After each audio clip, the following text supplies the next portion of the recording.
الحمد لله رب العالمين. اللهم ربنا لك الحمد كما ينبغي لجلال وجهك ولعظيم سلطانك. صل ربي على سيدنا محمد وعلى آله وصحبه وسلم. بدأنا في الأسبوع الماضي الكلام على ألا، وعرفت أن لها كم معنى؟ 5 معان. أخذنا منها معنيين، ما هما؟ الأول التنبيه. حرف استفتاح، يعني يأتي في أول الكلام، ويعني التنبيه على ما بعده وتحقيقه، أن ما بعد هذه الأداة محقق، لأنه لا ينبه إلا على شيء محقق عنده أو يدعي أنه محقق عنده. المعنى الثاني من معاني آلة التي أخذناها في المرة السابقة شيخ عبد الله، توبيخ والإنكار. فدعونا نقرأ من البداية ونبدأ في الشرح من المعنى الثالث. نقرأ من البداية للذين لم يكونوا معنا، ثم نبدأ في الشرح إن شاء الله تعالى من المعنى الثالث. قال ابن هشام رحمه الله تعالى ونفعنا بعلومه في الدارين: ألا بفتح الهمزة والتخفيف على 5 أوجه. أحدها أن تكون للتنبيه، فتدل على تحقق ما بعدها، وتدخل على الجملتين، أي الاسمية والفعلية. نحو ألا إنهم هم السفهاء، دخلت على الاسمية. ألا يوم يأتيهم ليس مصروفا عنهم، دخلت على الفعلية، لأن الجملة الفعلية ليس مصروفا عنهم يوم يأتيهم، فهي دخلت على الفعلية، وإن تقدم معمول خبر ليس على ليس، فتدخل على الجملتين، فهي غير عاملة. ألا تنبيهية تؤدي إلى معنى وليس لها عمل نحوي، يعني لا ترفع لا تنصب لا تجزم، فقط لها معنى وليس لها عمل نحوي. قال: ويقول المعربون فيها حرف استفتاح أو حرف استفتاح، فيبينون مكانها أنها في استفتاح الكلام، ويهملون معناها أنها للتنبيه والتحقيق. قال: وإفادتها للتحقيق من جهة تركيبها من الهمزة ولا. كيف؟ قال: وهمزة الاستفهام إذا دخلت على النفي أفادت التحقيق. هذا هو الذي جعلها تفيد التحقيق، أنها مركبة من الهمزة، همزة الاستفهام الإنكاري، مع النفي لا، فدخول دخول الاستفهام الإنكاري على النفي يفيد التحقيق بمعنى الثبوت والتقرير. نحو أليس ذلك بقادر على أن يحيي الموتى، فدخلت همزة الاستفهام على ليس وهو نفي، فأفاد التحقيق ما بعد هذا الأسلوب. فالله تعالى جل جلاله قادر على أن يحيي الموتى، تباركت أسماؤه وأفعاله. قال الزمخشري: ولكونها بهذا المنصب، يعني تفيد التحقيق اللي هي ألا، من التحقيق لا تكاد تقع الجملة بعدها إلا مصدرة بنحو ما يتلقى به القسم. نحو ألا إن أولياء الله لا خوف عليهم ولا هم يحزنون، جاءت بعد ألا إن التوكيدية، وهي تأتي بعد القسم كثيرا، وهذا لأن ألا تفيد التحقيق. قال: وأختها أما من مقدمات اليمين وطلائعه. أخت ألا، أما الاستفتاحية من مقدمات اليمين وطلائعه، يعني تأتي في أول اليمين وتكون في طليعة اليمين، وهذا أيضا يدل على كونها للتحقيق، كقوله حاتم الطائي: أما والذي لا يعلم الغيب غيره ويحيي العظام البيض وهي رميم. وقوله أبي صخر الهذلي: أما والذي أبكى وأضحك والذي أمات وأحيا والذي أمره الأمر.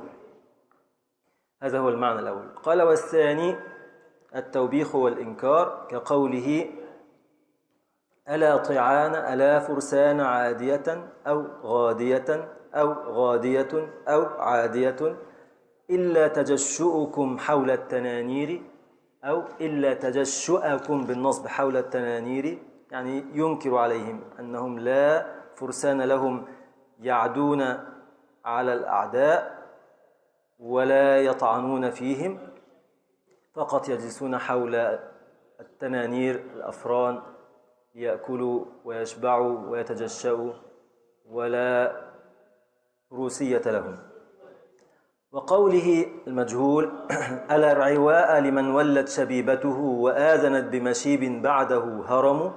ألا الرعواء ينكر على من وصل إلى نهاية الشباب وطعن ودخل في الشبيبة أنه لا زال على حال الصبا من الولوج في المعاصي والانغماس في المخالفات، وكأنه لا يأبه ولا ينتبه لما هو قادم عليه من شيبة بعدها الهرم والموت. فألا هنا إنكارية توبيخية. المعنى الثاني، المعنى الأول أنها للتنبيه والتحقيق، المعنى الثاني أنها للتوبيخ والإنكار. إلى هنا وصلنا، ومن هنا نبدأ. قال والثالث التمني. والثالث التمني، يبقى ألا تفيد أيضا التمني، كقوله أيضا الشاعر المجهول يقول ألا عمر ولا مستطاع رجوعه فيرأب ما أسأت يد الغفلات. مرة أخرى ألا عمر ولا مستطاع رجوعه فيرأب ما أسأت يد الغفلات. ألا عمر ولا يعني أتمنى عمر ولا، أتمنى رجوع عمر قد ولى، أتمنى عمر ولا يستطاع، أتمنى أن يكون مستطاع رجوعه، أتمنى أن يكون رجوعه مستطاعا. فماذا يحصل لو رجع لك العمر مرة أخرى؟ قال فيرأب ما أسأت يد الغفلات. فيرأب يعني يصلح ويرتق ما أسأت، ما أفسدت وكسرت يد الغفلات. يد الغفلات أفسدت وفتقت، فيريد أن يعود إلى الشباب أو إلى قوته حتى يستطيع أن يستدرك ما فاته. ويرأب يعني يصلح ويرتق ما أفسدته يد الغفلات. طيب ما الدليل؟ قال ولهذا نصب يرأب لأنه جواب تمن مقرون بالفاء. ولهذا نصب يرأب لأنه جواب تمن مقرون بالفاء. احنا أخذنا هذا البيت المرة السابقة. طيب حتى هذا أخذناه. ألا عمر ولا يعني أتمنى عمر ولا مستطاع رجوعه. فيرأب فعل مضارع منصوب بأن مضمرة وجوبا بعد فاء السببية المعتمدة على هذا التمني. هذا الدليل على أن ألا هنا للتمني، لأنك تعلم أن الفعل المضارع ينصب بعد فاء السببية بشرط كونها معتمدة على إما نفي أو إنشاء. إنشاء يعني الاستفهام، يعني الأمر، يعني النهي، يعني النداء، يعني التمني، يعني الترجي، العرض. كل هذا من الإنشاء. 7 أساليب من أساليب الإنشاء مع أسلوب النفي لابد أن تعتمد عليها فاء السببية حتى ينصب الفعل بعدها، المضارع بعدها ليس بها وإنما بأن مضمرة وجوبا بعدها. فوجدنا أن الشاعر نصب يرأب فعل المضارع بعد هذه الفاء، وهي لم تعتمد على شيء من هذه الثمانية، لا، اعتمدت على تمن. فألا هنا للتمني، أداة للتمني، وكأنه قال أتمنى.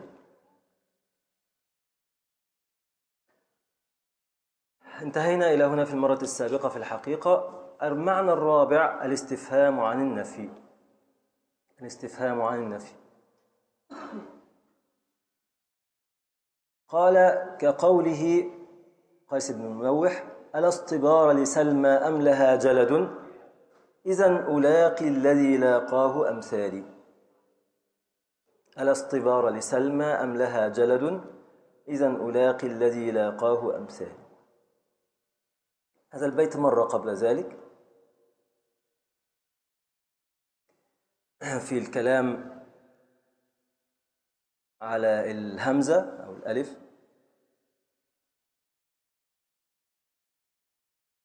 فيقول فيه قيس ألا اصطبار. ألا هنا الهمزة استفهامية دخلت على لا النافية، هو يسأل عن شيء منفي.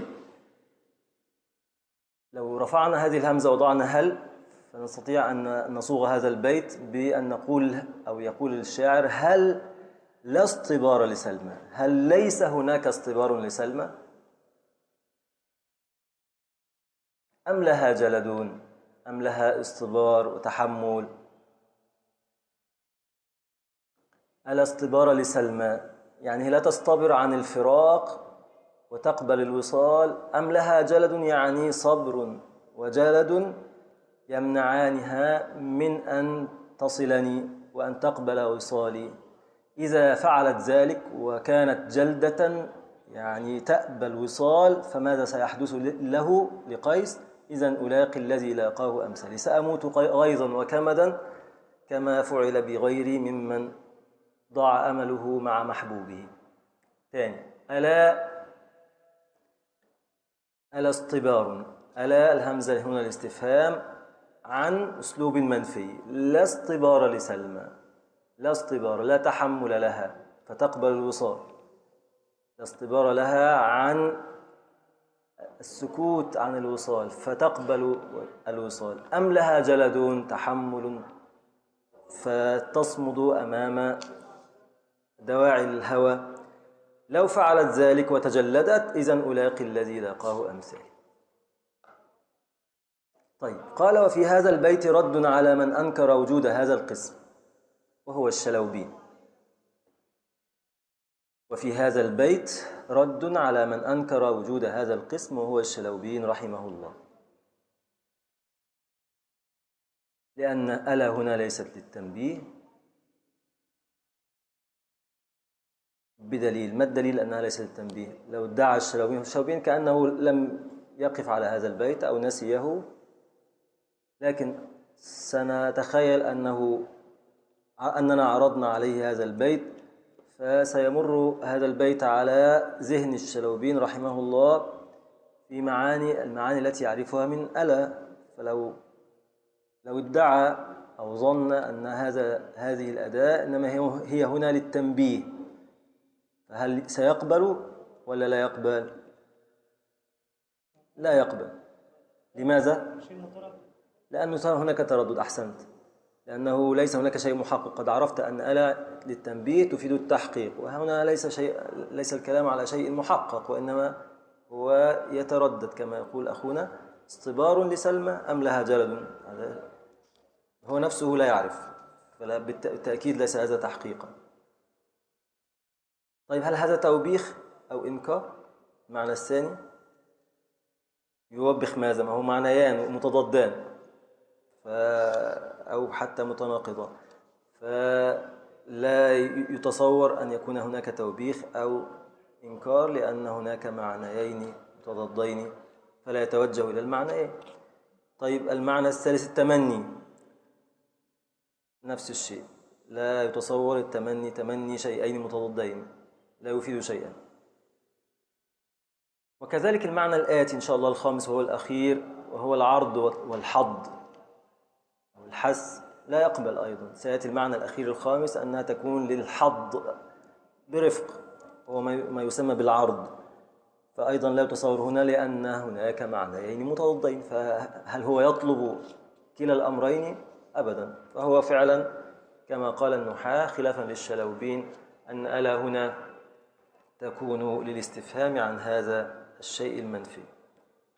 لا اصطبار لسلمى، يسأله: هل ليس هناك اصطبار لسلمى؟ وهو يكره هذا، وهو يحب هذا، ولكنه يكره أن تكون لها جلد يمنعها من وصاله. وفي هذا البيت رد على من أنكر وجود هذا القسم وهو الشلوبي. قال: وهذه الأقسام الثلاثة مختصة بالدخول على الجملة الاسمية. هذه الأقسام الثلاثة يقصد المعاني الثلاثة: الثاني والثالث والرابع، الإنكار والتوبيخ، التمني والاستفهام عن النفي، مختصة بالدخول على الجملة الاسمية، لأنه قد قرر لك أن المعنى الأول هو التنبيه تدخل فيه الأداة على الجملتين الاسمية والفعلية، ولا عمل لها بالتالي لأنها غير مختصة. لكن هنا لما اختصت بالجملة الاسمية فهي عاملة، فوجدنا أنها تعمل عمل لا النافية للجنس، فالاسم المفرد بعدها مبني على ما ينصب به في محل نصب. راجع معي الشواهد مرة أخرى سريعا. الشواهد للمعنى الثاني، الشواهد المعنى الثاني اللي هو الإنكار والتوبيخ. ألا طعانا، طعان اسم لا النافية للجنس مبني على الفتح في محل نصب. ألا فرسانا، فرسان اسم لا النافية للجنس في محل نصب. الرعواء، الرعواء اسم لا النافية للجنس في محل نصب. ألا عمرة اسم لا النافية للجنس في محل نصب. ألا اصطبار اسم لا النافية للجنس في محل نصب، فهي عاملة. لكن لو رجعت إلى المعنى الأول، ألا إنهم هم السفهاء، هل عملت شيئا؟ أبدا. إن واسمها وخبرها. ألا يوم يأتيهم ليس مصروفا عنها، هل عملت شيئا؟ أبدا، لأنها غير مختصة، دخلت على الجملة الفعلية والجملة الاسمية، فهي غير مختصة يعني غير عاملة. قال وهذه الأقسام الثلاثة من أول الثاني إلى الرابع، أنا آسف إلى الرابع، صح، الثاني والثالث والرابع. وهذه الأقسام الثلاثة مختصة بالدخول على الجملة الاسمية. تعمل عمل لا التبرئة، تعمل عمل لا التبرئة، لا التبرئة اللي هي لا النافية للجنس، سميت بذلك لأنها تنفي جنس اسمها، تنفي خبرها عن جنس اسمها، تنفي خبرها عن جنس اسمها. فما نقول مثلا لا حول ولا قوة إلا بالله، ينفي أن يكون هناك حول وقوة، جنس حول وقوة إلا بالله، فلا يكون الحول والقوة لأحد سوى الله سبحانه وتعالى. لا إله إلا الله، يعني لا معبود بحق سوى الله سبحانه وتعالى. فلما كانت بهذا المعنى نفي الجنس، جنس اسمها، فسميت لا التبرئة لأنها كأنها تتبرأ من هذا الجنس، تتبرأ من أي فرد من أفراده. لا التبرئة. وتعمل أو تعمل عمل لا التبرئة. قال ولكن تختص التي للتمني، هي المعنى الثالث في ترتيبه وتعداده، بأنها لا خبر لها لا لفظا ولا تقديرا. عرفت أن أو تعرف أن لا النافية للجنس لها اسم ولها خبر، تعمل عمل إن، وإن كان اسمها مبني في محل نصب، مبني على ما ينصب به في محل نصب، وخبرها مرفوع لأنها تعمل عمل إن. إذن تحتاج إلى اسم وخبر. قال لك لا، هذا باستثناء إذا كانت ألا للتمني، فلا تحتاج إلى خبر لا لفظا ولا تقديرا. مرة أخرى قال ولكن تختص التي للتمني، تختص ألا التي للتمني بأنها لا خبر لها لفظا ولا تقديرا. سيعلل إن شاء الله. هذا الكلام لسيبويه، ينقله عن سيبويه وسيذكر ذلك الآن. تختص التي للتمني بأنها لا خبر لها لا لفظا ولا تقديرا، وبأنها ألا في المعاني الثلاثة لا يجوز مراعاة محلها مع اسمها، وأنها الشيء الثالث، وأنها لا يجوز إلغاؤها ولو تكررت. ثلاثة أشياء تختص بها ألا في المعاني الثلاثة: إنكار التوبيخ، التمني، استفهام عن النفي. نقرأه مرة أخرى. ولكن تختص التي للتمني بأنها لا خبر لها لفظا ولا تقديرا، في بعض النسخ لفظا وتقديرا، معنيان أو السياقان متساويان في المعنى. قال وبأنها الاختصاص الثاني، وبأنها لا يجوز مراعاة محلها مع اسمها الاختصاص الثالث، وأنها لا يجوز إلغاؤها ولو تكررت. أما الأول لازال الكلام منقولا عن سيبويه. أما الأول فلأنها، الأول اللي هو إيه؟ الاختصاص الأول، تختص التي للتمني بأنها لا خبر لها لفظا ولا تقديرا، لفظا وتقديرا. لماذا؟ قال فلأنها بمعنى أتمنى. طيب ما الذي يؤدي إليه أنها بمعنى أتمنى؟ هل هذا يلزم منه أن لا خبر لها؟ قال نعم، وأتمنى لا خبر لها طبعا. لأن أتمنى فعل يحتاج إلى مفعول، والمفعول اسم وليس جملة، المفعول اسم وليس جملة. فلذلك أعود مرة أخرى إلى شواهد المعنى الثاني لو تكرمت. المعنى الثاني اللي هو التمني، ماذا المعنى الثالث اللي هو التمني؟ ماذا قال؟ ألا عمر ولا مستطاع رجوعه. عمر اسم لا نافية للجنس ولا خبر، لأن ولا صفة، ومستطاع رجوعه أيضا صفة ثانية، وليس عندنا خبر ولا نحتاج إلى خبر. ألا عمر ولا صفته الأولى أنه ولا، صفته الثانية أنه مستطاع رجوعه. أتمنى، يقول أتمنى عمرا، صفته الأولى أنه قد ولى ليس قائما، صفته الثانية أنه يكون من نوع العمر الذي يمكن رجوعه، يستطاع رجوعه. طب أين الخبر؟ لا خبر، لا أحتاج. لماذا؟ لأننا استخدمت التي بمعنى التمني، وأتمنى فعل يحتاج إلى اسم مفعول فقط. طيب، هذا هو الدليل على الاختصاص الأول لألا في هذه المعاني الثلاث. أما الأول فلأنها بمعنى أتمنى، وأتمنى لا خبر له، بقية الدليل. وأما الآخران الاختصاصان الثاني والثالث، أنه لا يجوز مراعاة محلها مع اسمها، وأنه لا يجوز إلغاؤها ولو تكررت. قال فلأنها بمنزلة ليت، فلأنها بمنزلة ليت. قال وهذا كله قول سيبويه ومن وافقه، بمنزلة ليت. طيب، يبقى هذا يجعلنا أو يحوجنا إلى أن نتذكر أن إن أم الباب، احنا اتفقنا أن لا تعمل عمل إن، لأن في الجنس تعمل عمل إن، فتأخذ أحكامها كلها؟ لا، وإلا لم يكن هناك ميزة وخصيصة تختص بها أداة أم الباب، وهي إن في هذه الحالة. فإن أم للباب، لماذا؟ لأنها لها خصيصة تتميز وتختص بها عن بقية أدوات الباب، ليت ولعل ولكن وأن ولا التي تعمل عملا. فمن خصائص إن أنها مع اسمها محلهما الابتداء، يعني في محل رفع. من خصائص إن التي لا تشاركها فيها ليت، رغم أنها من أخواتها، من أخوات إن، أنها مع اسمها، إن مع اسمها في محل الابتداء. يعني يمكن أن تجعل هناك تابعا لإن مع اسمها فيكون في محل رفع، تجعل هناك تابعا لإن مع اسمها فيكون في محل رفع. لماذا؟ لأن إن مع اسمها في محل رفع، كأنه مبتدأ، كأن إن مع اسمها مبتدأ، لأن إن تدخل على المبتدأ. فإن مع اسمها وحده كأنهما مبتدأ، يعني في محل رفع. يعني إذا عطفت عليه أو أبدلت منه فإنك لك أن تجعله في محل رفع، لأن تابع المرفوع مرفوع لفظا ومحلا. هذا لإن، لكن ليس لليت. ولما كانت ألا هنا بمعنى ليت فلا تكون مع اسمها في محل رفع،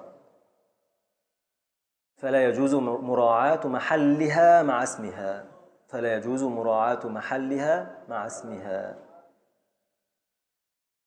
كما جاز، لا يجوز كما جاز في إن مع اسمها. إن مع اسمها مقبول أن يكون، أن يراعى محلها مع اسمها وهو الرفع. أما هنا فلا يجوز. ليت أضعف، ألا هنا بمعنى ليت، وليت أضعف. وكذلك نفس الشيء لا يجوز إلغاؤها ولو تكررت. أيضا لو استعدت ذاكرتك النحوية ومعلوماتك اللغوية لعرفت أن لا نافية للجنس إذا تكررت يجوز إلغاؤها. ولذلك نجد في القرآن الكريم قراءات: فلا رفث ولا فسوق ولا جدال في الحج، قراءة متواترة. قراءة أخرى: فلا رفث ولا فسوق ولا جدال في الحج، اللغة صحيحة، اللغة قرآنية. السبب في ذلك أنها تكررت. والتكرار لا يوجب الإلغاء وإنما يجوزه، بدليل لا رفث ولا مكررة ولا فسوق ولا جدال في الحج، وهكذا. هذا في إن، وليس في ليت التي هي من أخواتها، تختص إن أم الباب بهذه الخصيصة أنها إذا تكررت جاز الإلغاء، إذا تكررت جاز الإلغاء.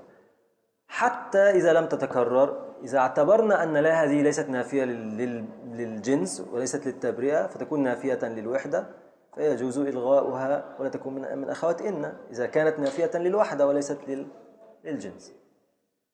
هذا لإن وليس لليت، ولذلك قال وأما الآخران فلأنها بمنزلة ليت. وكأنه يذكرك بأن ليت ضعيفة ضعفا لا يكسبها أحكام إن التي يمكن إلغاؤها إذا تكررت، اللي هي لا، وكذلك يراعى محلها مع اسمها. قلنا في المرة السابقة ونعيد في قوله تعالى إن الذين آمنوا والذين هادوا والصابئون إلى آخر الآية من سورة المائدة. فوجه الرفع هناك أكثر من توجيه لهذا الرفع رغم أن اسم إن منصوب. فمن التوجيهات، وهذا الذي نريده الآن، أن الصابئون هنا مرفوعة عطفا على محل إن مع اسمها، مرفوع عطفا بالواو على محل إن مع اسمها، لأن إن مع اسمها في محل رفع على الابتداء، فهذا يكون لإن ولا يكون لليت.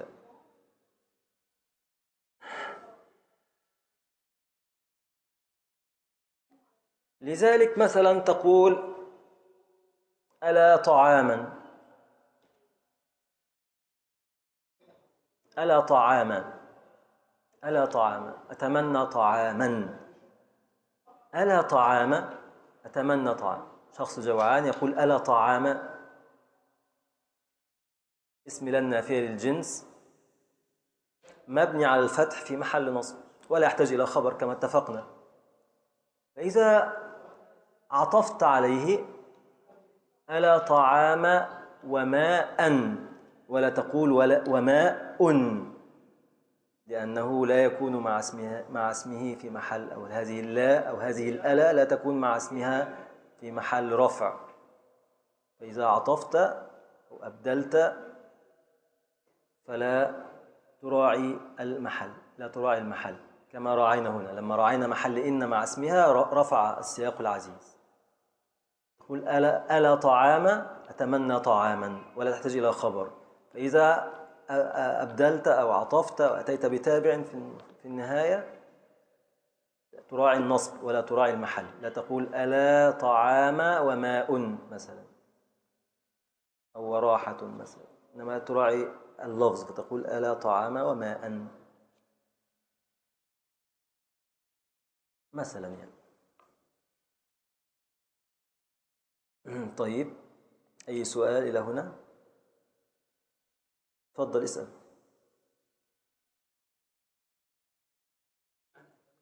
نعم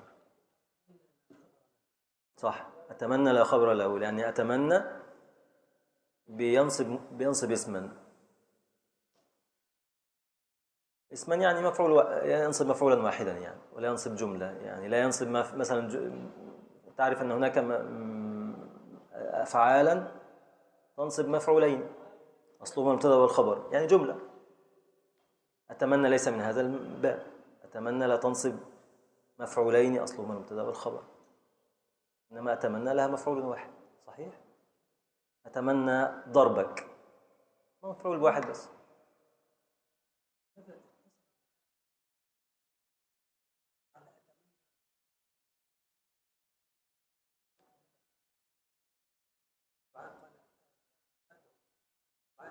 بيسأل حضرة المؤدب، صوته خفيض جدا لا يسمعه جاره، بيسأل لماذا النحاة قدروا فعلا ولم يقدروا اسما؟ لماذا قالوا في ألا هنا التي للتمني أتمنى؟ ولماذا قدروا في يا الندائية أدعو؟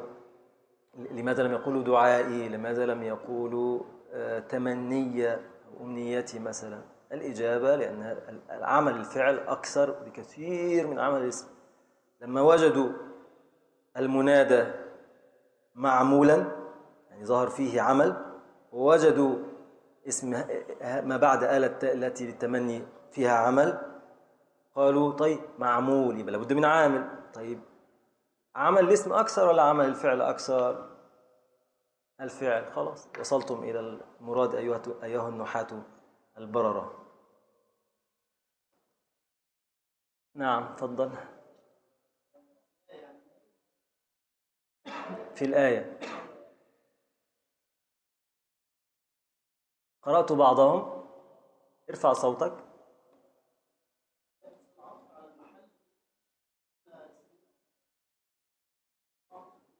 إلا إذا اكتمل ما هو مكتمل. بيقول حضرة الفاضل بيقول لا قرأت لبعض النحاة أنه لا يجوز العطف على اسم إلا بعد اكتمال. طيب ألا إن الذين آمنوا والذين هادوا والصابئون والنصارى من آمن منهم بالله واليوم الآخر فلا خوف عليهم ولا هم يحزنون. فبيقول إن هنا لم يكتمل. لا اكتمل لأن لاحظ هذا من رد النحاة على بعضهم، لأن هناك أقاويل أخرى والصابئون كذلك يبقى مبتدأ خبره محذوف. طيب هو لما يقول إن الذين آمنوا، خلينا نأخذ مثالا أسهل ونطبقه على هنا. لما نقول محمد وعمر حضرا،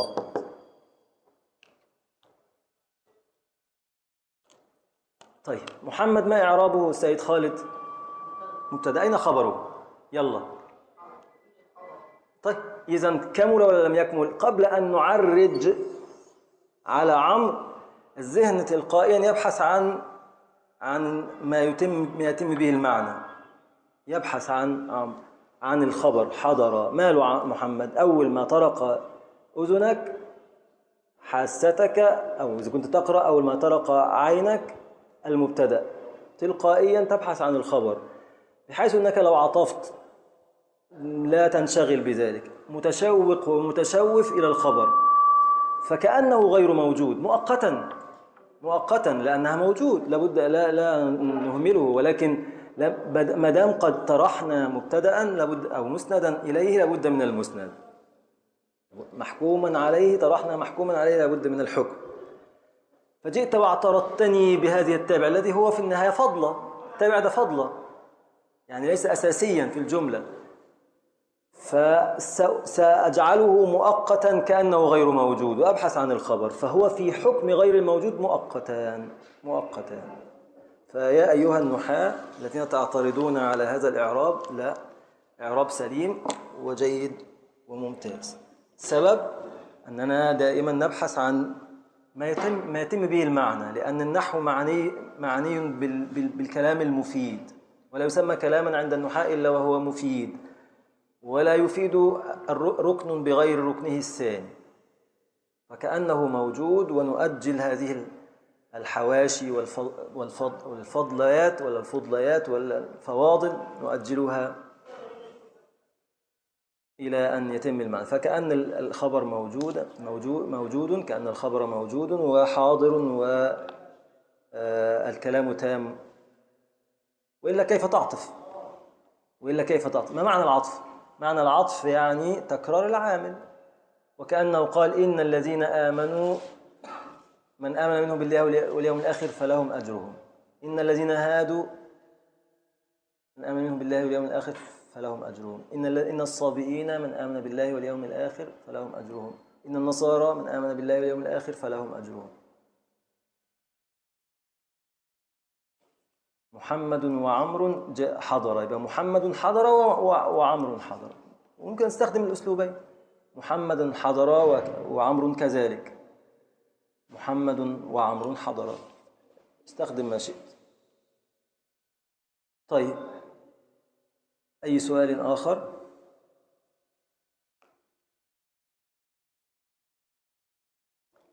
قال: وعلى هذا، بعد أن انتهى من النقل عن سيبويه، وهو يذكره الآن لم يعترض عليه، وعلى هذا فيكون قوله في البيت مستطاع رجوعه مبتدأ وخبرا على التقديم والتأخير، والجملة صفة على اللفظ، ولا يكون مستطاع خبرا أو نعتا على المحل، ورجوعه مرفوع به عليهما لما بينا. طيب، يبقى نستدعي البيت مرة أخرى. ألا عمر ولا مستطاع رجوعه.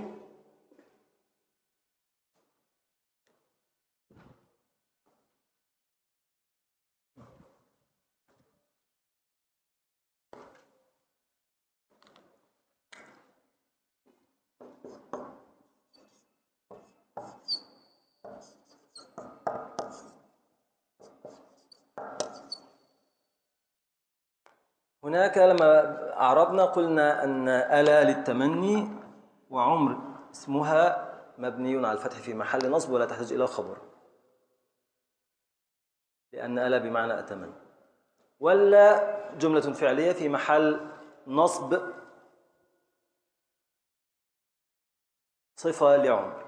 مستطاع رجوعه جملة اسمية في محل نصب نعت ثان لعمر، خبر مقدم ابتدأ مؤخر. مستطاع رجوعه أصله رجوعه مستطاع، فده خبر مقدم مبتدأ مؤخر، والجملة نعت ثان لعمر. وهو يقرر هذا الآن ويؤكده ويقول: إياك أن تعرب مستطاع خبرا لعمر. هذا بناء على قول سيبويه، قال: وعلى هذا. على هذا يعني على ما دعاه سيبويه أو قرره سيبويه، أن عمر لا تحتاج إلى خبر، أن اسم ألا التي للتمني لا تحتاج إلى خبر، فمستطاع لا تعرب هنا خبرا ولا تابعا. قال: وعلى هذا فيكون قوله في البيت مستطاع رجوعه مبتدأ وخبرا، يعني على التقديم والتأخير، والجملة صفة على اللفظ، صفة على اللفظ يعني في محل نصب لا عمر. فولى جملة فعلية في محل نصب صفة لعمر، لأن عمر مبني على الفتح في محل نصب. فراعى اللفظ، راعى اللفظ اللي هو الفتحة، باعتبار أن الفتحة وإن كانت فتحة بناء إلا أنها تشبه فتحة الإعراب. من ناحية ماذا؟ من ناحية أن كل منهما لا دوام لها، فاسم لا النافية للجنس يبنى على الفتح، وأحيانا يبنى على الياء، وأحيانا يبنى على الألف، وأحيانا يكون منصوبا. فهو هذا البناء ليس دائما، بخلاف الحروف المبنية لا تغادرها حركة البناء. مثلا من حرف مبني على السكون لا يغادره هذه إلا إذا التقى ساكنان طبعا. كيف مبني على الفتح، اسم مبني على الفتح في حسب موقع بحال ولا أي شيء، المهم أنه لا يغادر هذه الفتحة، فتحة البناء. أما هذه الفتحة ليست دائمة، صحيح أنه مبني على الفتح لكنه ليس دائما، فأشبهت فتحة الإعراب، فولى رعي فيه اللفظ اللي هو النصب، وإن كان ليس منصوبا إلا أن هذه الفتحة تشبه فتحة الإعراب. كذلك مستطاع رجوعه جملة اسمية في محل نصب نعت ثان لعمر. فقال: والجملة صفة على اللفظ، ولا يكون مستطاع خبرا أو نعتا على المحل، لأن مستطاع مرفوعة في بيت الشاعر مستطاع، فإما أن تكون خبرا، ما هو مرفوع، وإما أن تكون مستطاع فقط، أو تكون نعت لعمر على المحل. المحل اللي هو إيه؟ محل لا مع اسمها، محل لا مع اسمها، بيقول لا خبر ولا نعت على المحل. الصواب أنه خبر مقدم لهذا المبتدأ المؤخر، والجملة نعتي لعمر. لماذا؟ لما قرره سيبويه من أن ألا التي للتمني لا تحتاج إلى خبر. لو لم تراعي كلام سيبويه لكان من الممكن أن تعربه خبرا، يبقى عمر اسم لا نافية الجنس ولا صفة ومستطاع خبر. طيب ورجوعه يبقى مرفوع باسم المفعول. يعني ايه مرفوع باسم المفعول؟ يعني نائب فاعل. مستطاع اسم مفعول، اسم مفعول يعمل عمل فعله المبني المجهول فيرفع نائب فاعل، يبقى رجوعه مرفوع ليه؟ لأنه نائب فاعل لمستطاع. ده كل ده لو أعربنا مستطاع ماذا؟ خبرا للنا في الجنس، أو نعت لعمر راعى فيه المحل. عمر مع لا، لأن في الجنس مع عمر في محل رفع بالابتداء، فعطف عليها مستطاع. سيبويه رفض هذا، سيبويه رفض أن يكون لألا التي للتمني، رفض أن يكون لها خبر، ورفض أن يكون لا مع اسمها لها محل يراعى فيها المحل. لما رفض هذين لم يمكن إعراب مستطاع لا خبرا لألا ولا نعتا لألا مع اسمها برعاية المحل. زي قال وعلى هذا، وعلى هذا يعني ما على ما قرره سيبويه من هذه الخصائص الثلاثة لا يمكن أن نعرب مستطاع لا خبرا لألا ولا نعتا لألا مع اسمها ونراعي فيها المحل. فماذا نعربها؟ قال نعربها خبرا للمبتدأ المؤخر والجملة الاسمية في محل نعت ثان لاسم ألا مع مراعاة اللفظ. أي سؤال؟ تفضل. هذه الخصائص الثلاثة التي ذكرها أي تختص بألا التي للتمني والثلاثة بقى، ولكن تختص التي للتمني بأنها لا خبر لها لفظا وتقديرا، وبأنها ثلاثة للتمني، ثلاثة كلها خاصة بالتمني. يبقى المعاني الثلاثة التي للتمني والتي للإنكار والتوبيخ والتي لاستفهام عن النفي عاملة يجمعها أنها عاملة، بخلاف آلة التي للتنبيه، لكن تختص التي للتمني بهذه الخصائص الثلاثة. أي سؤال آخر؟ أي سؤال الإخوة والأخوات الأحياء والحي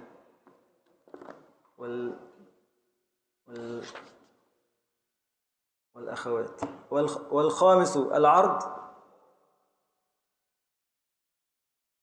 العرض ما معنى العرض؟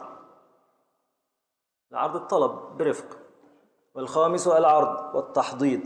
التحضيض طلب ولكن مؤكد أكثر، فيه زيادة، وليس أمرا بمعنى إصدار الطلب من الأعلى للأدون، الأب للابن أو السيد للعبد، لأن هذا ليس شأن هذه المكانة، أنه لا يطلب برفق ولا يطلب حتى بحث، وإنما يأمر بمعنى يؤكد. فهي الأصل فيها إذا لم يكن هناك معان بلاغية، فهو إما من الأدون للأعلى، وإما من الشخص لقرينه أو مساويه. لكن قد يكون هناك معان بلاغية فتصدر من الأعلى للأدون، هذا العرض اللي هو الطلب برفق، أو الطلب بحث اللي هو التحضيض. يكون هناك معان بلاغية، يبقى نوع من الأدب، نوع من الرقي في اللفظ، يعني رغم أنه السيد إلا أنه يطلب من عبده برفق، هذا فيه معنى من البلاغة ما فيه. والخامس العرض والتحضيض. طبعا الأصل في العرض أن يكون ألا أو بهلا، يبدلون هذه الهمزة هاء. وكذلك التحضيض ألا وهلا فيبدلون الهمزة هاء. ومعناهما طلب الشيء، معناهما العرض والتحضيض، طلب الشيء لكن العرض طلب بلين، والتحضيض طلب بحث، يعني بنوع من الإلحاح، نوع من الإلحاح. قال وتختص ألا هذه بالفعلية، تختص ألا هذه دي يقصد بها إيه؟ ألا التي للعرض والتحضيض بالفعلية، يعني بالجملة الفعلية. يبقى الأولى التي للتنبيه لا تختص أصلا، بل هي مشتركة بين الجملتين الاسمية والفعلية. ألا الثانية والثالثة والرابعة للتمني للإنكار والتوبيخ وللاستفهام عن النفي مختصة بالاسمية. أما الأخيرة ألا التي للعرض والتحضيض فتكون مختصة بالفعلية. قال نحو ألا تحبون أن يغفر الله لكم، ألا تقاتلون قوما نكثوا أيمانهم، وكأنهما شاهدان لكل من العرض والتحضيض، فالأول للعرض والثاني للتحضيض. ألا تحبون أن يغفر الله لكم طلب برفق، ألا تقاتلون. لماذا طلب برفق؟ والله لو راجعت سياق الآية الكريمة في بقية الآيات وفي مع سبب النزول لتذكرت معي أنها نزلت في سورة النور في حث سيدنا أبي بكر رضي الله تعالى عنه على أن يتجاوز عن مصطح أو عن الذي يعني عاب في عرض الشريفة بنت الشريف سيدتنا عائشة، فكان قد منع عنه النفقة. وكأن القرآن الكريم الله تعالى أعلم بمراده، وكأنه يعني الله تعالى يعلم أن هذا ثقيل على بني آدم، أن يطلب من ابن آدم ليس فقط أن يعفو عن ظالمه والمعتدي عليه، بل أن يحسن إليه، فشيء ثقيل، لا شك أنه ثقيل، ولا يقوم به إلا الأبرار، لا يقوم به إلا أهل العزائم. سلمت يديك، أشكرك. فناسب أن يكون العرض بلطف أو العرض برفق وليس بالحس، لأنه الطبيعة تأبى هذا غالبا، الطبيعة تأبى، يعني بالعكس ده الإسلام أباح لك أن تقتص من ظالمك أو أن ترد ظلمه بمثيله، لا تعتدي ولكن بمثيلها ولا تزد على ذلك، مباح وفاعله غير ملوم. إذا ارتقيت أكثر فاعفو، تعفو أقرب للتقوى. إذا ارتقيت أكثر وأكثر وقليل ما هم أن تحسن أيضا إلى العافين عن الناس، والله يحب المحسنين. فلذلك ناسب أن يكون الأمر هنا ليس بالحض وإنما بالعرض. ألا تحبون أن يغفر الله لكم. أما الآية الثانية لا تحتاج إلى إلى طلب بحث. ألا تقاتلون قوما نكثوا أيمانهم وهموا بإخراج الرسول وهم بدؤوكم أول مرة. قال ومنه عند الخليل قوله ألا رجلا جزاه الله خيرا يدل على محصلة تبيت، والتقدير عنده ألا تروني رجلا هذه صفته، فحذف الفعل مدلولا عليه بالمعنى.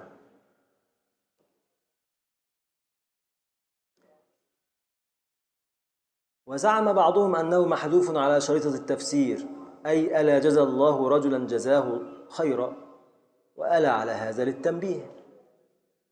وقال يونس ألا للتمني، ونون اسم لا للضرورة. قال وقول الخليل أولى، لأنه لا ضرورة في إضمار الفعل بخلاف التنوين. قال وإضمار الخليل أولى من إضمار غيره، لأنه لم يرد أن يدعو لرجل على هذه الصفة، وإنما قصده طلبه. وأما قول ابن الحاجب في تضعيف هذا القول إن يدل صفة لرجل فيلزم الفصل بينهما بالجملة المفسرة وهي أجنبية، فمردود بقوله تعالى إن امرؤ هلك ليس له ولد. ثم الفصل بالجملة لازم وإن لم تقدر مفسرة إذ لا تكون صفة لأنها إنشائية. مرة أخرى، بعد أن قرر لك أن من المعنى الأخير من معاني ألا أنها تكون للعرض أو للحظ، وأتى لك بشاهدين من القرآن على كل، الآن أتى بشاهد فيه جدال، فهو يصلح شاهدا لما نحن فيه بس عند الخليل وحتى عند ابن الحاج، لكن الإعراب سيختلفان في الإعراب. قال ومنه يعني ومن مجيء ألا للعرض أو للتحضيض عند الخليل خلافا ليونس مثلا ولغيره قوله قول عمرو بن قعاس المرادي ألا رجلا جزاه الله خيرا يدل على محصلة تبيت. ألا رجلا، ما هي تقديرها؟ ما تقدير ألا هنا التي جعلت بعدها رجلا منصوبة؟ قال والتقدير عنده ألا تروني رجلا، يبقى رجلا مفعول ثان للفعل لمضارع أرى، أراني شجاعته، أرى مش أنا أرى، هو أراني تعدل لمفعولين، أراني أو أرى أي أحد، أراني يعني أظهر لي، أراني شجاعته، أراني رجلا، أراني كرما، يبقى الياء مفعول الأول وكرم مفعول ثاني. أراني، يروني، تروني، نري، وكذلك نري إبراهيم ملكوت السماوات، إبراهيم مفعول أول ملكوت مفعول ثاني، نري مضارع أرى المتعدي لمفعولين. فعند الخليل رجلا هنا مفعول ثان لتروني مقدر، والتقدير عنده هناك فعل مقدر، والتقدير عنده التقدير الذي جعل رجلا منصوبا. ألا تروني رجلا، نسمع عنده، يبقى هناك تقديرات أخرى عند غير الخليل، دعونا نعرف ما الذي قدره الخليل. ألا تروني رجلا هذه صفته، هذه صفته، يبقى أولا ألا بمعنى الحظ أو العرض، ورجلا مفعول ثاني لتروني مقدر، ويدل على محصلة صفته، صفة يدل فعل المضارع والجملة فعلية يعني، والجملة بعد النكرة صفة، رجلا صفته أنه يدل على محصلة تبيت. إيه محصلة تبيت؟ المحصلة هي المرأة التي تحصل الذهب من التراب، تمشي تنقب عن المعدن، تمشي تحصل المعدن، تلتقط المعدن من بين التراب، محصلة يعني تأخذ التراب وتصفي منه وتلتقط المعدن الذهب أو النفائس من بين هذا التراب، هذه المحصلة. تبيت يقصد أنها تبيت عنده ليقضي وطره، يعني للزنا والعياذ بالله. ألا رجلا جزاه الله خيرا يدل على محصلة تبيت. الشيخ بيقول جزاه الله خيرا، بيقول لك الحرامي لما بيطلع على الإسرة بيقول بسم الله الرحمن الرحيم، والقاتل الشرطة القاتلة لما قتلت الثوار كانوا برضو بيعملوا كده، مجرمين بعيد عنه، مجرمين جمعوا حشفا وسوء كيلا، يبقى هم قتلوا وفي نفس الوقت سموا هم بيقتلوا، مجرمين البعدة، مجرمين هيروحوا النار، حتى لو ما دخلوش السجن هيروحوا النار، هيروحوا النار وبئس المصير إذا لم يتوب بالله تعالى عليهم. طيب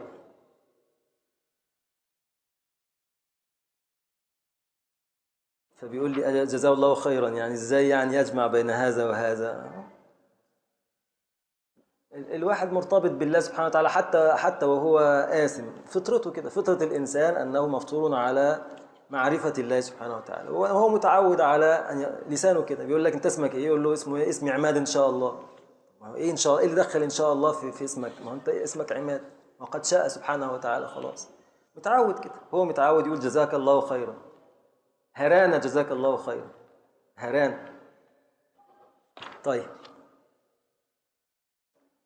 والتقدير عنده ألا تروني رجلا هذه صفته، فحذف الفعل اللي هو تروني مدلولا عليه بالمعنى. باستخدام ألا مدلولا عليه بالمعنى يعني إيه؟ يعني باستخدام ألا التي للعرض أو للحظ.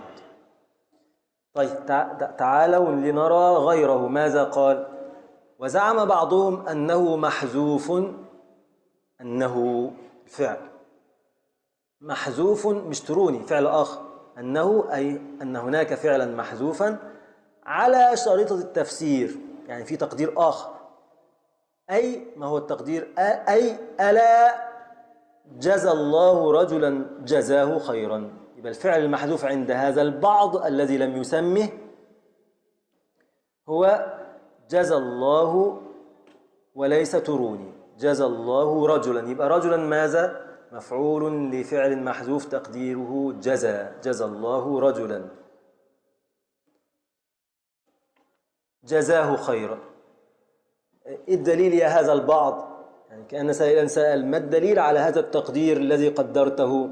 الخليل لما سألناه ما الدليل على تقدير فعل تروني، قال لي المعنى ألا، أن ألا هنا للحظ أو للعرض.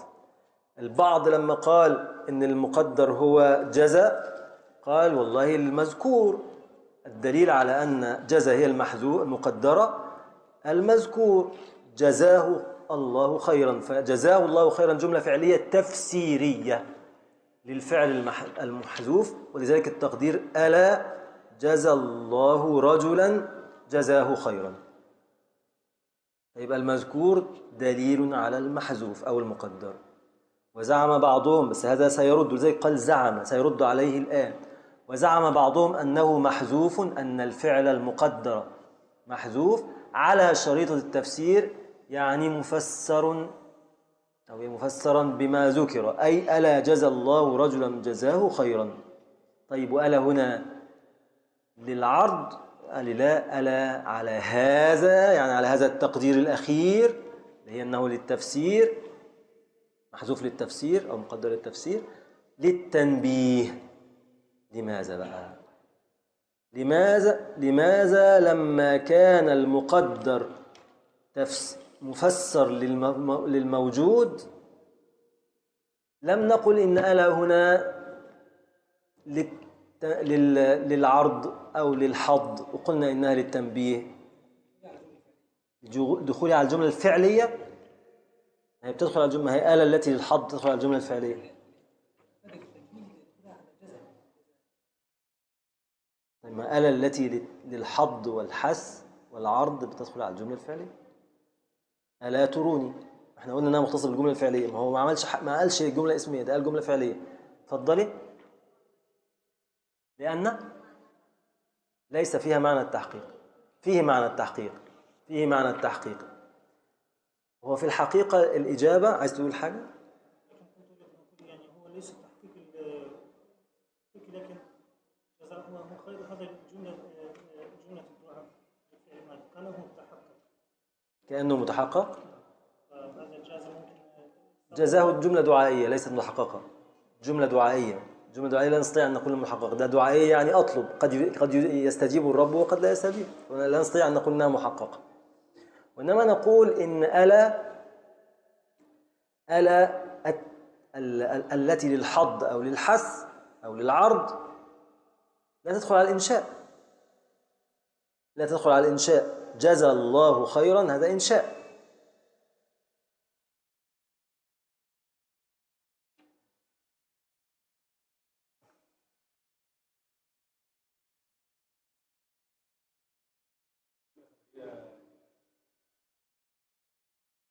نعم، مش سامع.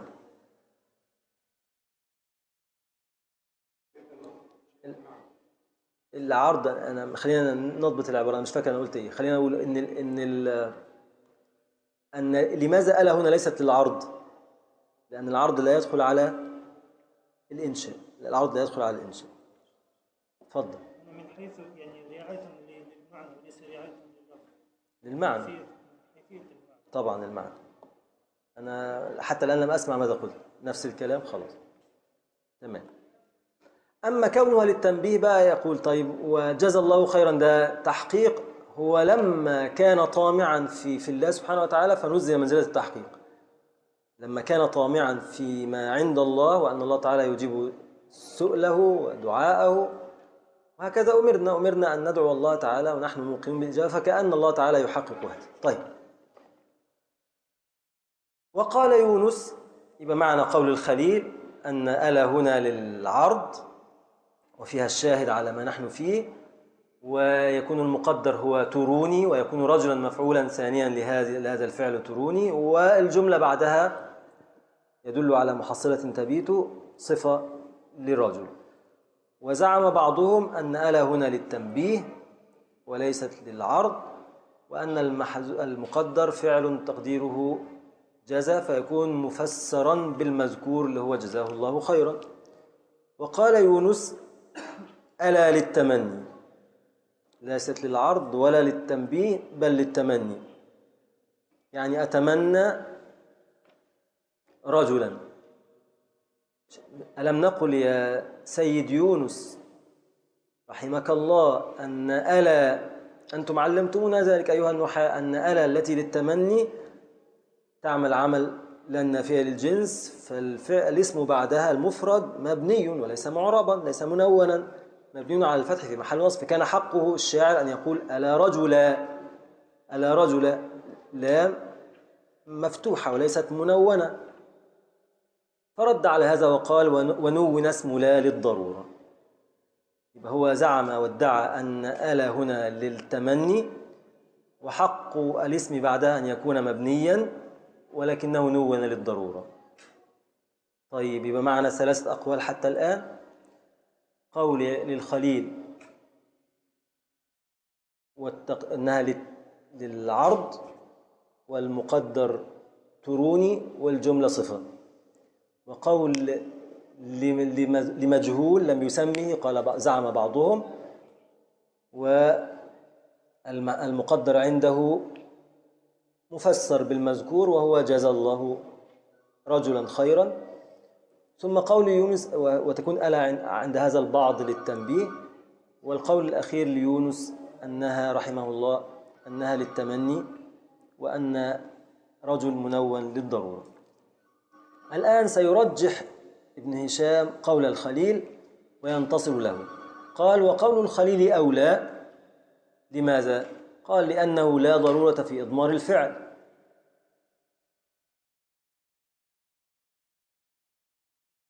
لا ضرورة في إضمار الفعل بخلاف التنوين. ثاني، قول الخليل أولى يعني من قول يونس، قول الخليل أولى من قول يونس.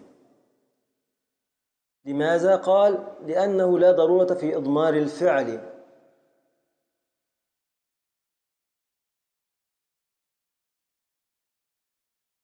بخلاف التنوين. يونس بيقول أن التنوين للضرورة،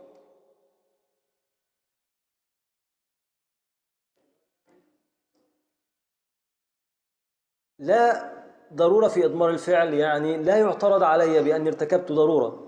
لما قول الخليل بيقول إيه؟ بيقول إن ألا والمضمر تروني، ارتكب ضرورة؟ لا، ما ارتكبش ضرورة. لماذا؟ لأنه يرتكب في السعة، يعني ليس هذا خاصا بالشعر.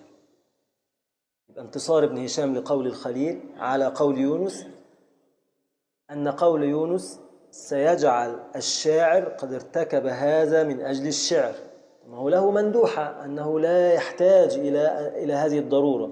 إذا كان له سعة أن يفعل ما يستقيم معه البيت ولا ينكسر، فلا يحتاج إلى ما لا يرتكب إلا في الشعر.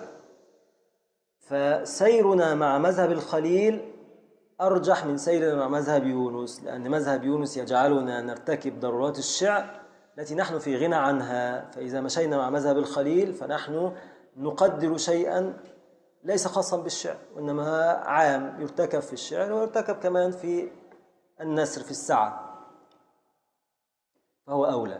إذا كنت مخيرا بين أن تقول إن هذا الذي قاله الشاعر هو للضرورة الشعرية وبين أن لا يكون ضرورة شعرية، فبالتأكيد أنت تقول بأنه ليس ضرورة. إذا كنت يمكن توجيه كلام الشاعر على أنه ليس ضرورة، فهو أولى من أن تقول إنه ضرورة، لأن الضرورة قيد ويدل على ضعف الشاعر أنه لجأ إلى هذا حتى. طب ولماذا لجأ؟ هو لم يلجأ، ده هو تكلم بالكلام الفصيح العربي الصحيح الذي يرتكب نثرا وشعرا. إذا كنت مخيرا بين أن يكون ضرورة شعرية وبين أن ألا يكون ضرورة شعرية، فالأولى طبعا ألا يكون ضرورة شعرية. بل الآن يرجح بين قول الخليل وبين قول يونس بأن قول الخليل لا يحوجنا إلى الضرورة الشعرية التي تبناها يونس. ثاني، وقول الخليل أولى لأنه لا ضرورة في إضمار الفعل، بل إضمار الفعل يكون في السعة كما يكون في الشعر، بخلاف التنوين فلا يكون إلا إضمار، يعني نص على التنوين، يعني نص على التنوين، تنوين ما لا ينون، ما ليس حقه التنوين لا يكون إلا في الشعر. طيب الآن سيفاضل بين إضمار الخليل تروني وإضمار البعض الذي لم يسمه المجهول جزى الله خيرا. عرفت أن زعم بعضهم أنه محذوف على شرط التفسير، أي ألا جزى الله رجلا خيرا. أي الإضمارين أولى؟ قال وإضمار الخليل أولى من إضمار غيره. لماذا؟ طبعا غير دوت بعضهم قد يكون ناسيا له، وقد يكون أراد وتعمد التجهيل، قد يكون تعمد أن يجهله احتقارا له، لا يريد أن يبرز اسمه لأي شيء، أو نسي لم يحضره وقت التصنيف من هو هذا القائل. ربما ذكره في المرة الأولى، لأنك لو تذكر عندما كنا نقدم للكتاب، هو في مقدمة عندما قلنا في كيف صنف الكتاب قلنا إنه كتبه ثم ضاع منه وأعاد تأليفه مرة أخرى رحمه الله، فربما كتبه في المرة الأولى هذا البعض، ولما أعاد كانت كبرت سنه فنسي، والله أعلم. على كل حال، وإضمار الخليل أولى من إضمار غيره. لماذا؟ لأنه لم يرد أن يدعو لرجل على هذه الصفة، وإنما قصده طلبه. إضمار هذا الغير سيؤدي إلى أن المذكور بعد الرجل هو دعاء، مجرد دعاء لهذا الرجل، في حين أن التقدير للخليل يؤدي إلى الوصف بهذه الصفة المطلوبة، والرجل في حقيقة ليس غرضه الدعاء. الشاعر لم يكن غرضه الدعاء، إنما غرضه فقط هذه المرأة التي تقضي وتره. فلما انتبه ابن هشام إلى غرض الشاعر رجح مذهب الخليل ورأي الخليل وإعراب الخليل على إعراب غيره. لذلك مهم جدا في الإعراب ألا تكتفي أيها المعرب أيها النحوي بالإمكان اللغوي، لابد من معرفة السياق، لابد من معرفة سبب النزول إن كانت آية، أو سبب الورود إن كان حديثا، المعنى الذي يريده المتكلم سواء كان شاعرا أو أديبا أو غير ذلك. هذا المعنى يجعلك محصورا في بعض الأعاريب وينفي البعض الآخر. ليس الأمر مفتوحا على كل الطيف الممكن من الإعراب، لكن لابد أن تكون مستصحبا للجو الذي قيلت فيه هذه الجمل أو هذه الكلمات.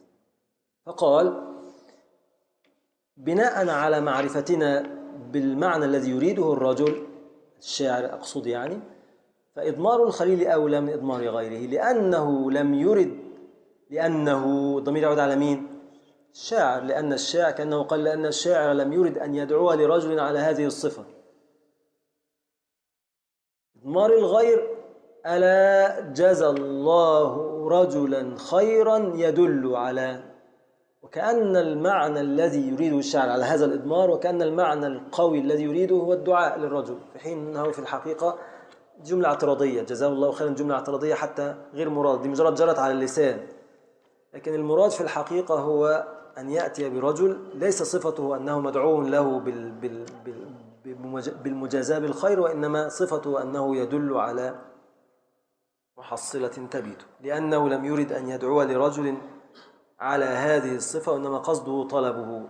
لم يرد ألا تروني، ألا تروني، يبقى هو يريد أن يروه، لا يريد أن يدعو.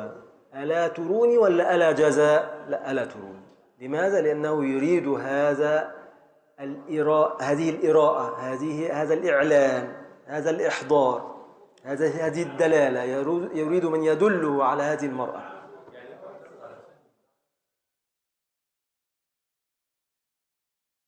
الشطر الثاني المعنى الموجود في البيت أو في القصيدة أو في المعلقة.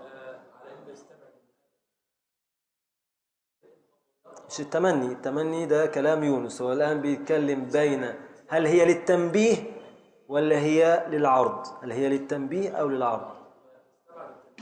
استبعد التنبيه لأنه مش المراد مجرد التنبيه على دعاء منه لهذا الرجل، أن هذا الرجل سيجازى بالخير، ليس هذا مطلوبه.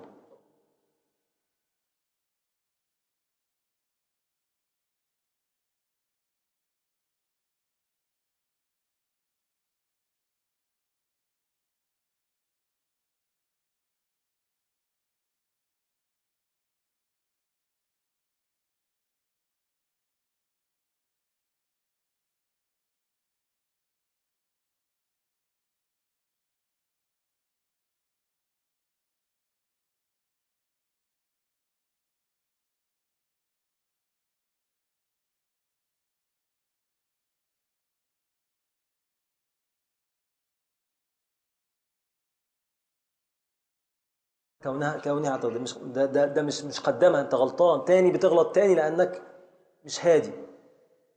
ريلاكس. الاعتراضيه ما جاتش، لم تتقدم، دي الاعتراضيه وقعت في عرض الكلام، يعني في وسط الكلام، ما قدمهاش. انتبه، عمال تغلط فوق. الا تروني، يبقى ليه المقدم تروني؟ الا تروني رجلا جزاه الله خيرا، يبقى جملة اعتراضية يمكن استغناء عنها. اعتراضية يستقيم الكلام بدونها، وليست مرادة في ذاتها. حتى كنا عاملين نتكلم ايه بقى، ايه الراجل المجرم اللي عايز يعمل الفاحشة دوت ويروح يقول جزاه الله خيرا؟ كان بيقول الشيخ من شوية، جرت على لساني، هو متعود يقول جزاه الله خيرا. لسنا متأكدين. هو ده مش يقين، ده مش هنروح نحلف قدام القاضي عليه يا سامح. مش هنروح نحلف قدام القاضي، ابن هشام هيحلف قدام القاضي، يشهد امام القاضي ويقسم اليمين ان الشاعر قصده كده، بيرجح. ما تحملش الكلام فوق طاقته، ترجيح. عجبك مش عجبك، الف انت كتاب ورجح زي ما انت عايز. اتفضل.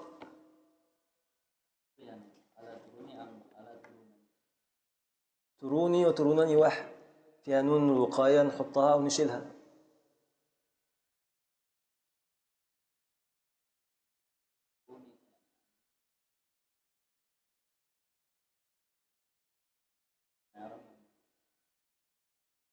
لماذا حذفت يعني؟ انت عندك نون تانية. ترونني، خلاص ترونني، حاضر. ألا ترونني. نسختك فيها نسخة ايه اللي معاك دي؟ ايوه، يعني نسخة ايه، محققة ايه، مش عارف دار السلام دي ايه. مش محققة. نعم، ارفع صوتك. علشان عشان فعل مضارع من افعال. أراني، يرونني، ما هو مش من الأفعال الخمسة. عشان واو الجماعة، الأفعال الخمسة. واو الجماعة تحتاج إلى نون يثبت بها الفعل المضارع.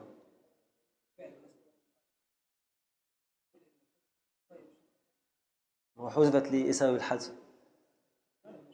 ها؟ عشان كسر تروني. كسر، ما هو نون الوقاية سببها إيه أو بتيجي ليه؟ علشان تقي الفعل من الكسر. اتفضل. نعم.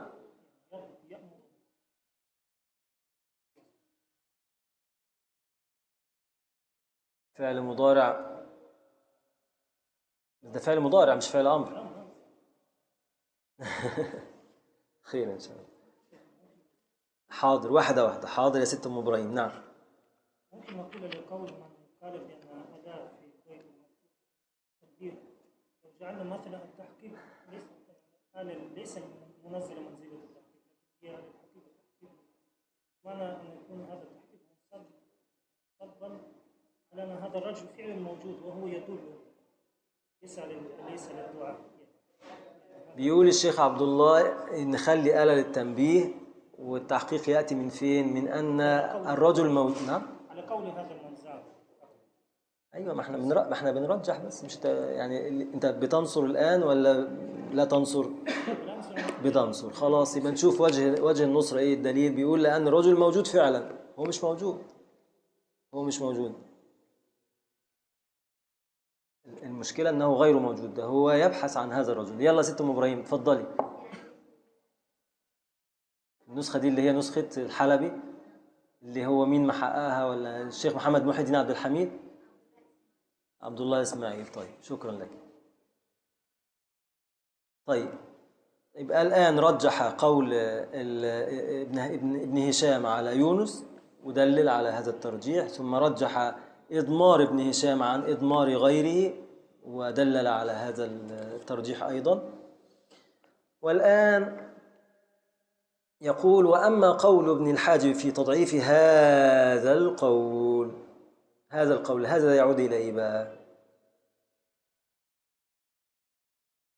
إن يدل صفة لرجل فيلزم الفصل بينهما بالجملة المفسرة وهي أجنبية، فمردود بقوله تعالى: إن امرؤ هلك ليس له ولد، ثم الفصل بالجملة لازم وإن لم تقدر مفسرة إذ لا تكون صفة لأنها إنشائية.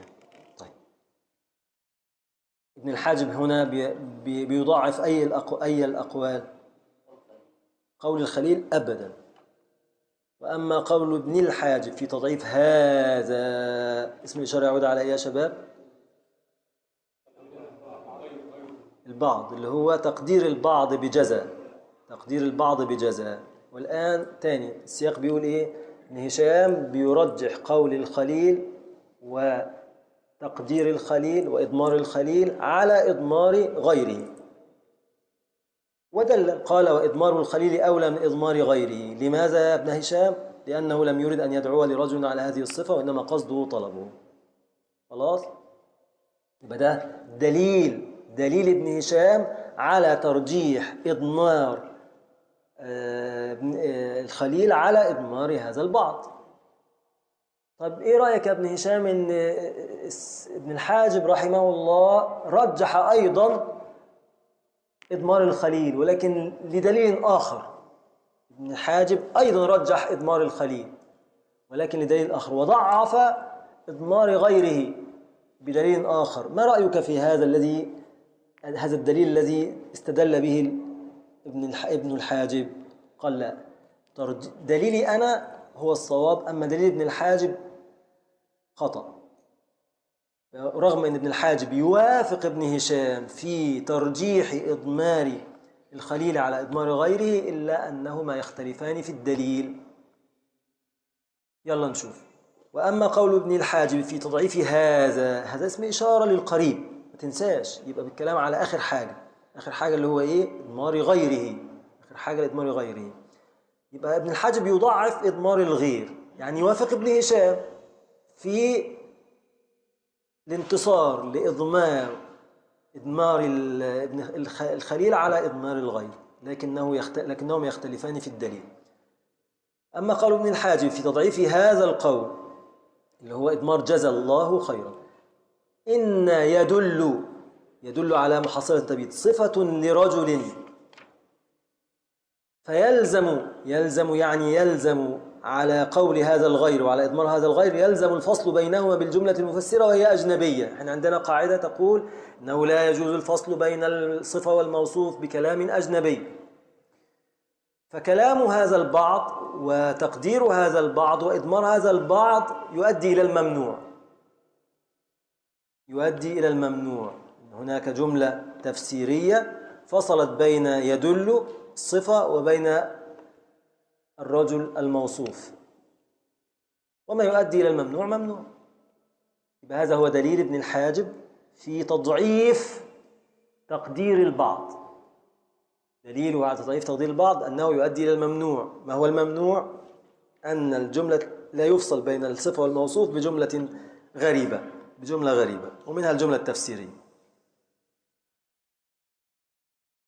ثاني نقرأ: إن يدل اللي هي الصفة، صفة لرجل، صح، فيلزم، يعني لو سمحت يلزم على قول هذا البعض الفصل، فصل فاعل يلزم على قول هذا البعض الفصل بينهما. الضمير يعود على ايه؟ المثنى يعود على الصفة والموصوف. فيلزم الفصل بين الصفة والموصوف، بين النعت والمنعوت بالجملة المفسرة وهي أجنبي، وهو ممنوع. الذي يؤدي إلى الممنوع ممنوع، والذي يلزم الممنوع ممنوع.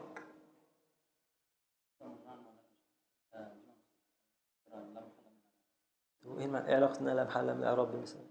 يقول الشيخ: كيف يكون ممنوع وهي لا محل من الإعراب؟ ما علاقة أنها لا محل من الإعراب بأنها أجنبية؟ إيه العلاقة؟ هل إحنا لا نبحث عن أنها جملة لها محل ولا ليس لها محل، وإنما نبحث عن كونها أجنبية، وهي أجنبية. أنا عندي أجنبية، عندك نسخة أجنبية؟ أجنبية. وفي نسختك أجنبية؟ لا نبحث عن أنها معربة ولا لا محل من الإعراب، أو لا محل أو ليس لها محل، إنما نبحث عن هي أصلية ولا غريبة، أجنبية ولا أصلية. فهمت؟ فمردود بقوله، هذا القول، هذا الدليل من ابن الحاجب في ترجيح قول الخليل مردود، دليل مردود. كلام ابن الحاجب صحيح من حيث الترجيح، لكن استدلال على الترجيح هو اللي خطأ.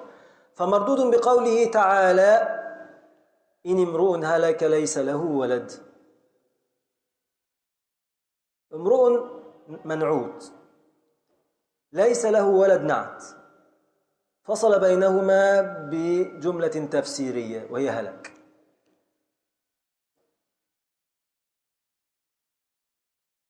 يبقى خلاصة رأي ابن هشام في رد كلام ابن الحاجب أنه يقول أن الجملة التفسيرية ليست أجنبية، بس بكل سهولة. يبقى هو يوافقه في القاعدة أنه لا يجوز الفصل بين النعت والمنعوت بالجمل الأجنبية، صح، لكن الجملة التفسيرية ليست أجنبية. وتعالى إلى كلام الله تعالى، نتحاكم إلى كلام الله تعالى الذي لا يأتيه الباطل من بين يديه ولا من خلفه، لا في معانيه ولا في ألفاظه. ألم يقل الله تعالى: إن امرؤ هلك ليس له ولد وله أخت فلها نصف ما ترك؟ بلى. طيب ما الإعراب؟ هلك إن امرؤ، ما إعرابها؟ امرؤ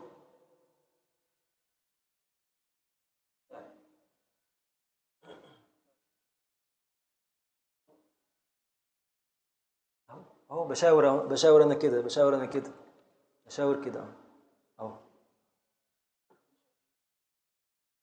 طيب صح.